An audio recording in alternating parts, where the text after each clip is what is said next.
আসসালামু আলাইকুম সবাইকে। আজকের তাবিজটা হচ্ছে গিয়ে নাম দিয়ে বশীকরণ। তো কীভাবে নাম দিয়ে আপনি আপনার পছন্দের মানুষকে বশ করবেন সেটা আমি বলে দিব আজকের তাবিজে। তাই ভিডিওটা পর্যন্ত শেষ পর্যন্ত দেখতে থাকুন। তো এই যে নকশা দেখতে পাচ্ছেন বা তাবিজটা অঙ্কন করবেন হচ্ছে গিয়ে বুঝপাতা, জাফরান, মেশক, লাল কালি, দুধের গাছের রস একসাথে মিশিয়ে আপনি একটা কালি তৈরি করে এই কালি দিয়ে অঙ্কন করবেন, ঠিক আছে। ওরকম আপনি 7টা তাবিজ অঙ্কন করবেন। তো 7টা তাবিজ অঙ্কন করে হয়েছে কই যখন দিবেন সে নিজের নাম, নিচে দিবেন সে আপনার বাবার নাম, ডাইন সাইডে দিবেন সে গিয়া যারে আপনি বস করবেন, প্রেমিকা হোক, স্বামী হোক বা বউ হোক, যে হয় তার নাম। নিচে দিবেন হচ্ছে তার মায়ের নাম, তার বাবার নাম দিবেন, ঠিক আছে। দুটো নামে দিতে হইব। তো নামগুলো একদম অরিজিনাল নাম দিবেন, দিয়ে লিখবেন।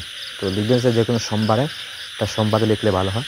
লিখবেন সেটা বদ্ধ করে, যদি আপনার আসন থাকে পাক পবিত্র ঘর, তো এই করে বইসা লিখতে পারেন। বা যদি দেখেন যে আপনার বাড়ির আশেপাশে কোনো জায়গা আছে, নির্জন জায়গা, খোলা মাঠ ময়দান, তো ওইরকম একটা জায়গায় বসবেন, বসে আপনি এক নাগারে বসে লিখে নেবেন, ঠিক আছে।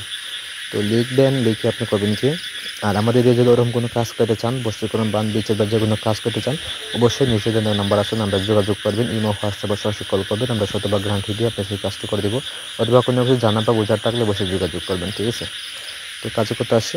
তো এই যে নকশাটা অঙ্কন করবেন সে সোমবারে, জাফরান, মেশক, লাল কালি, দুধের গাছের রস একসাথে মিশিয়ে কালি তৈরি করে ওই কালি দিয়ে অঙ্কন করবেন 7টা তাবিজ, ঠিক আছে। করার পর আপনি করবেন কি, মাগরিবের সময় দক্ষিণ দিকে মুখ করে বসবেন, মানে দক্ষিণ মুখে বসবেন, আপনি দক্ষিণ দিকে মুখ করে বসে আপনি মোমবাতি জ্বালাইবেন, জ্বালাই ওই তাবিজটা সুগন্ধি থেকে ভিজাইবেন, ভিজিয়ে তাবিজ জ্বালাই দেবেন। এইভাবে 7 দিনে 7টা তাবিজ জ্বালাই দিবেন।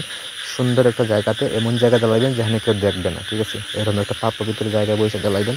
মাগরিবের সময় আজান যখন পড়তেছে তখন সাথে সাথে জ্বালাই দিবেন, মানে আজান পড়া শেষ, আপনার জ্বালানিটাও শেষ, ওইরকমভাবে আপনি জ্বালাই দিবেন।